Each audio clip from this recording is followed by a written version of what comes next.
फिर अपना फेस उस बंधक बनाए हुए शख्स के सामने करके उसकी आंखों में झांकते हुए कहा, तुझे तो मैं ऐसी मौत दूंगा कि आगे से कोई भी रणवीर रॉय कपूर को चैलेंज करने से पहले 1000 बार सोचेगा।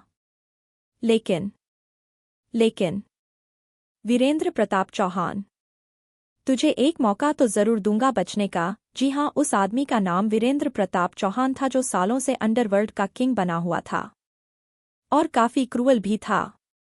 लेकिन इस बार उसने रणवीर से पंगा ले लिया और उसे खुले तौर चैलेंज कर दिया। पर ये चैलेंज की उसे भारी कीमत चुकानी पड़ी अपनी पोजीशन गंवाकर। रणवीर ने अपने आदमियों को कहा, इसे बाहर लेकर आओ। कह वो वहां से निकल गया। कुछ देर में वीरेंद्र प्रताप चौहान बाहर खुले मैदान में खड़ा था। उसके हाथ खुले हुए थे और सामने रणवीर खड़ा था। रणवीर ने अपना कोट उतार दिया था। अब वो ब्लैक शर्ट और पैंट में था। उसने अपने शर्ट की स्लीव्स फोल्ड की हुई थी और यकीन मानो वो इस वक्त बहुत हॉट लग रहा था अपने इस किलर लुक में।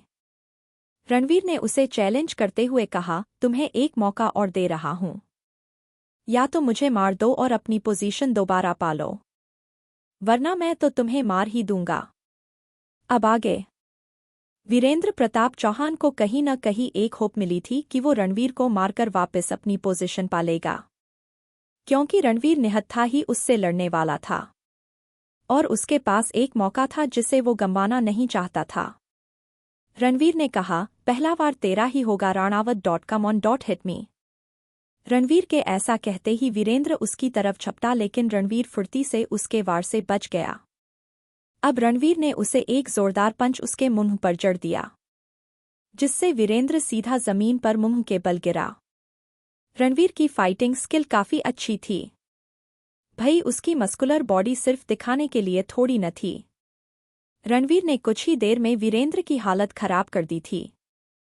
रणवीर ने उसे कॉलर से पकड़ खड़ा किया और इस वक्त रणवीर की आंखें बिल्कुल ठंडी थी। उसने उसकी आंखों में देखते हुए ही उसकी गर्दन एक जोरदार वार किया। इसी के साथ वीरेंद्र प्रताप चौहान का बेजान शरीर जमीन पर गिर गया। तभी वहां बारिश होने लगी। बारिश की बूंदें अब रणवीर की बॉडी को भिगोने लगी। रणवीर की आंखें इस वक्त काफी गहरी थी, जैसे इन आंखों ने कई रात समेटे हुए हो। तभी उसके फेस एक्सप्रेशन एकदम कठोर हो गए। फिर उसने अपनी दोनों बाहें फैलाकर अपना चेहरा ऊपर किया और अब उसकी आवाज वहां गूंजने लगी, रणवीर रॉय कपूर को खत्म करना इतना भी आसान नहीं है। Today I finally got what many people dream of. Yes, now I am the underworld king, कहकर वो जोर जोर से हंसने लगा। लेकिन उसकी हंसी अच्छों के दिल में डर पैदा कर सकती थी। आज सच में वो एक डेविल ही लग रहा था।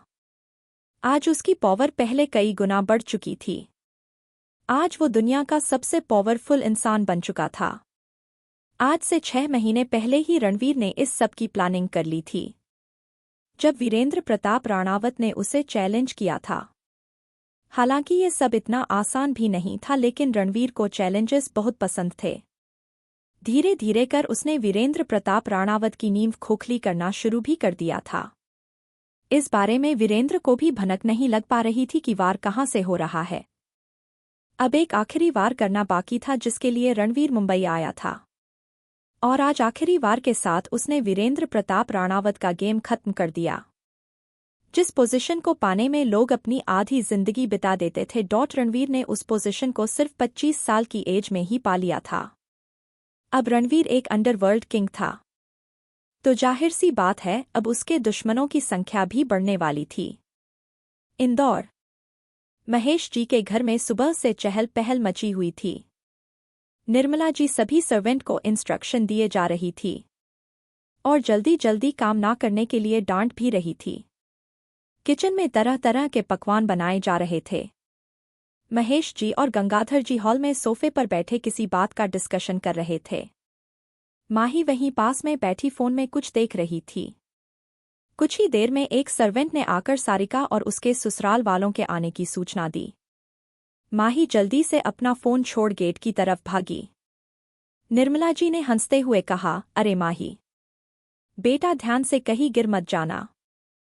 तब तक सारिका और उसके ससुराल वाले अंदर आ चुके थे। माही तो सीधा जाकर सारिका के गले लग गई। सारिका ने भी माही को कसकर गले लगा लिया। दी मैंने आपको बहुत मिस किया, माही ने गले लगे हुए ही कहा। मैंने भी तुम्हें बहुत मिस किया, सारिका ने भी स्माइल करते हुए कहा। उनकी बात सुनकर रुद्र ने मुंह बनाते हुए कहा, माही, तुमने अपनी दी को मिस किया और अपने जीजू को नहीं? तो माही ने हंसते हुए रुद्र को हग कर लिया तो रुद्र ने प्यार से उसके सर पर हाथ फेरा। फिर माही ने सभी को नमस्ते किया और बाकी घरवालों ने भी सारिका के ससुराल वालों की आवभगत की। सभी हॉल में आकर बैठ गए। कुछ देर में माही सारिका और रूही को अपने साथ ले गई। तीनों माही के बेड पर बैठकर बातें करने लगे। माही ने पूछा, दी शादी के बाद कौन कौन सी रस्म हुई आपकी?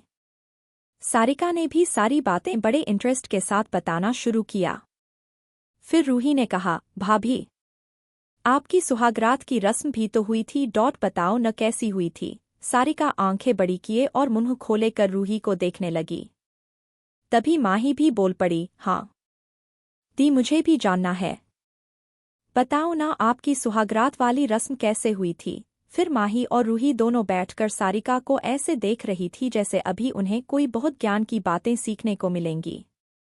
पर सारिका अभी भी दोनों को ऐसे ही मुंह फाड़े देख रही थी। फिर उसने खुद को संभालते हुए कहा, ये तुम दोनों भी ना कैसी बातें लेकर बैठ गई। अब फालतू की बातों पर ध्यान देना बंद करो और अपनी पढ़ाई पर ध्यान दो, कल से तुम दोनों को कॉलेज जाना है, समझे? सारिका को अपनी जान छुड़ाने का कोई दूसरा रास्ता नजर नहीं आया। इसी तरह पूरा दिन कब बीत गया पता ही नहीं चला और सभी हंसते मुस्कुराते हुए वहां से विदा हो गए। दूसरे दिन माही कॉलेज गई। माही और रूही कैंटीन में बैठी प्रिया और टीना को, ये दोनों भी माही की दोस्त हैं और अब रूही की भी शादी की सारी बातें बता रही थी और पिक्स भी दिखा रही थी। रूही ने कहा, तुम भी आते तो कितना मजा आता ना? प्रिया ने कहा, हाँ यार, पर क्या करे, तभी मेरी तबीयत खराब हो गई थी और टीना तो अपने गांव चली गई थी, इसलिए नहीं आ पाए। चलो कोई नहीं, पर नेक्स्ट टाइम जब मेरे रणवीर भाई की शादी होगी न, तब तुम दोनों जरूर आना, रूही ने कहा। क्या रणवीर भाई की शादी? तुम लोगों ने उनके लिए लड़की देख ली क्या? टीना ने बर्गर मुंह में ठूंसते हुए कहा। अरे नहीं, अभी तक तो नहीं, पर मैंने माही से कहा था कि वो रणवीर भाई से शादी कर ले, रूही ने भी अपने पिज्जा पर हाथ साफ करते हुए कहा। रूही की बात सुनकर माही उसे खा जाने वाली नजरों से घूर रही थी, जिस पर किसी और का ध्यान नहीं गया। चलो जल्दी करो, क्लास अटेंड नहीं करनी क्या? जब देखो फालतू बातों पर ध्यान देते रहते हो, माही ने चिढ़ते हुए कहा और जाने के लिए खड़ी हो गई। तीनों उसे हैरानी से देखने लगी और मन ही मन सोचने लगी, इसे क्या हुआ? अभी तो बिल्कुल ठीक थी, पर थोड़ी ही देर में खाने पर फोकस करने लगी। माही वहां से निकल गई ये सोचते हुए कि पता नहीं ये रूही रणवीर से मेरी शादी करवाने पर क्यों तुली हुई है। कैसी दोस्त है मेरी, मुझ छोटी सी प्यारी सी बच्ची को उस शेर के मुंह में धकेलने की बात करती रहती है। हाँ, कभी देखा है अपने भाई को? डोट जब देखो मुझे खाने पर उतारू रहता है। कॉलेज खत्म होते ही रूही और माही दोनों जाने के लिए कॉलेज से बाहर निकली। आज रूही को लेने वेदांत आया था। रूही वेदांत को भी उतना ही प्यार और रेस्पेक्ट देती थी जितना अपने दोनों बड़े भाइयों को। वेदांत अपनी गाड़ी से टिककर रूही का ही वेट रहा था। कॉलेज से निकलती हुई लड़कियां उसे मुड़ मुड़ कर देख रही थी और आपस में फुसफुसा रही थी, कौन है ये इतना हैंडसम लड़का, हाय कितना हॉट है ना? पर वेदांत का ध्यान उन सब पर नहीं था। माही को देख वेदांत उसके पास आ गया और स्माइल करते हुए कहा, हेलो माही, कैसी हो? माही ने भी स्माइल करते हुए कहा, मैं ठीक हूँ वेदांत जी, तुम मुझे सिर्फ वेदांत कहो, आखिर हम दोनों फ्रेंड हैं, वेदांत ने कहा। पर हम दोनों फ्रेंड कब बने? माही ने सोचते हुए कहा। कोई नहीं तो अब बन जाते हैं, वेदांत ने अपना हाथ आगे बढ़ाते हुए कहा, फ्रेंड्स। तो माही ने भी हंसते हुए उसे हाथ मिलाते हुए कहा, फ्रेंड्स तो इसी बात पर आइसक्रीम तो बनती है न भाई, रूही ने चहकते हुए कहा, चलो माही आइसक्रीम खाते हैं। हाँ माही, चलो, तुम्हें बाद में मैं घर छोड़ दूंगा, वेदांत ने भी थोड़ा जोर देते हुए कहा। दोनों के कहने पर माही मान गई और उसने अपने ड्राइवर को वापस भेज दिया। और वेदांत और रूही के साथ चली गई। कुछ ही देर में उनकी गाड़ी एक आइसक्रीम पार्लर जाकर रुकी। माही अक्सर सारिका के साथ यहां आती रहती थी। वेदांत ने अपनी गाड़ी पार्क की और तीनों आइसक्रीम पार्लर में चले गए।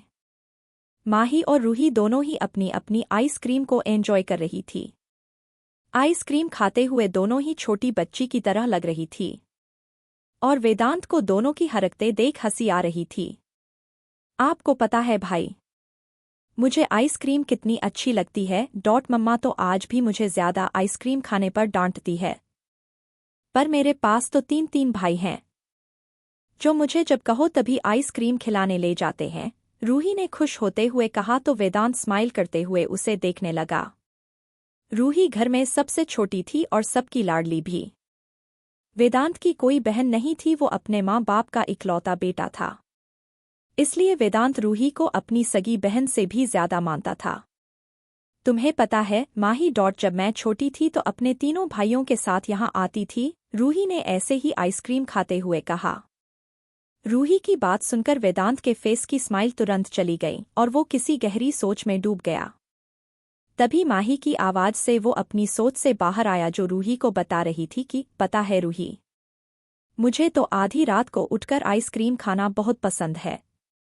मतलब तुम भी मेरी तरह आइसक्रीम लवर हो? रूही ने हंसते हुए कहा। फिर माही ने वेदांत से पूछा, वेदांत, क्या आपको आइसक्रीम पसंद नहीं है? वेदांत ने कुछ सोचकर कहा, नहीं। झूठ मत बोलो भाई, जब मैं छोटी थी तब मैं आप, रणवीर भाई और रुद्र भाई के साथ अक्सर यहाँ आती थी। तब आप अपनी आइसक्रीम जल्दी से फिनिश कर लेते थे, फिर रणवीर भाई और रुद्र भाई की आइसक्रीम भी खा जाते थे। रूही ने कुछ पुरानी यादें वेदांत को याद दिलाते हुए कहा। रूही की बात सुनकर वेदांत के चेहरे पर एक हल्की सी मुस्कान आ गई, लेकिन वो स्माइल इतनी छोटी थी कि शायद ही कोई देख पाए।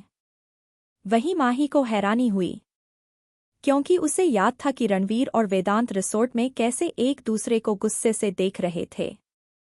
उन्हें देखकर कोई कह नहीं सकता था कि कभी उन दोनों का रिश्ता भी कभी नॉर्मल रहा होगा। आप सबको क्या लगता है कि क्या हुआ होगा रणवीर और वेदांत के बीच, जिस कारण दोनों ही एक दूसरे की जान के दुश्मन बने बैठे हैं?